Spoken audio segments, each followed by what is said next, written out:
Publié au journal officiel du 1er mars 2024. L'ordre du jour appelle le vote sur le projet de loi constitutionnel relatif à la liberté de recourir à l'interruption volontaire de grossesse.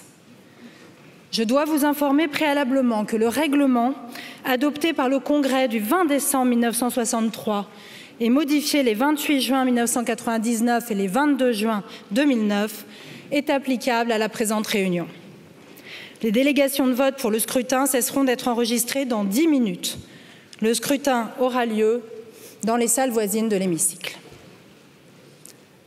Monsieur le Président du Sénat, Monsieur le Premier ministre, Mesdames et Messieurs les membres du gouvernement, Mesdames et Messieurs les membres du Congrès,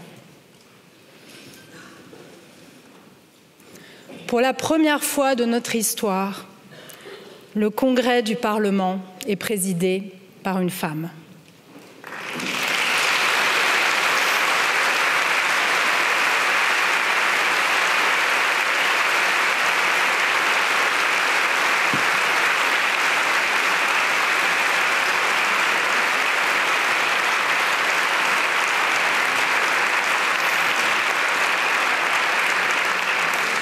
En venant ouvrir cette séance, en remontant avec la solennité qui s'attache à ces lieux la galerie des bustes d'hommes exclusivement, j'ai pensé à Simone Veil, elle qui, le 26 novembre 1974, dans l'hémicycle du Palais Bourbon, s'excusait de partager sa conviction de femme devant une assemblée presque exclusivement composée d'hommes.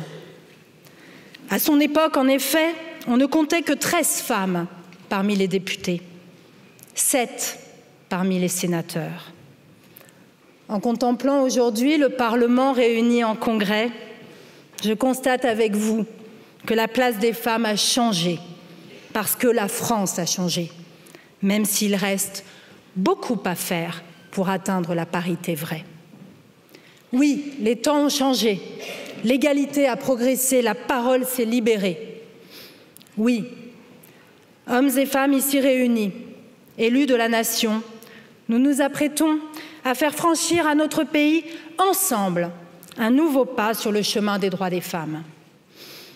Vous comprendrez alors que je sois fière de présider le Congrès du Parlement au château de Versailles, à cet instant précis où la liberté défendue par Simone Veil va être gravée dans le marbre de notre Constitution.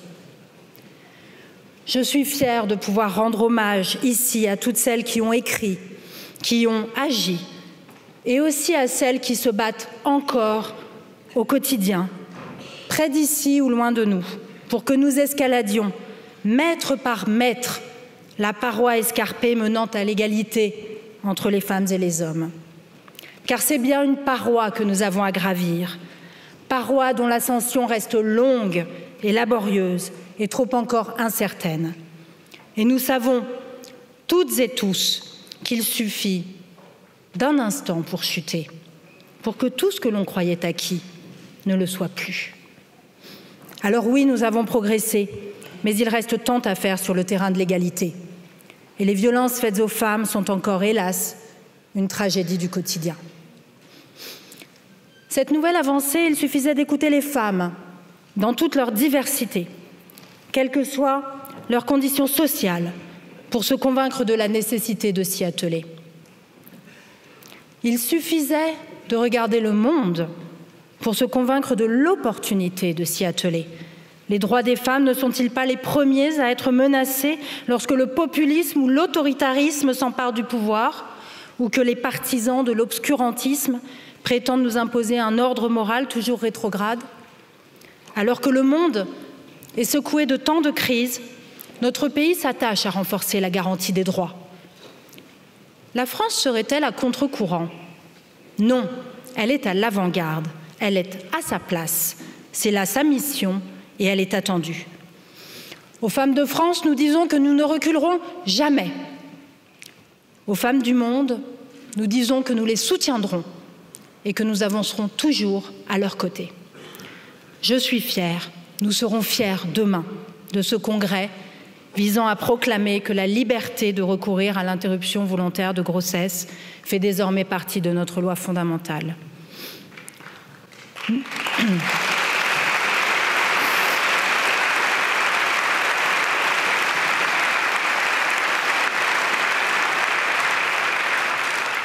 Nous sommes dans notre rôle. Le Parlement a montré une fois de plus que lorsqu'il en a la volonté, il sait transcender les clivages politiques pour emprunter le chemin du progrès. Retenons cette leçon. Appuyons-nous sur la vitalité de la démocratie parlementaire. Le Constituant vient consacrer son œuvre. Il le fait avec gravité, conformément à la seule procédure qui permette de réviser la Constitution, celle prévue en son article 89. L'heure est venue de nous prononcer, l'heure est venue d'exercer ce pouvoir constituant. Pour nous, pour la nation, pour toutes les femmes, pour toutes nos filles, en France et dans le monde. Je vous remercie.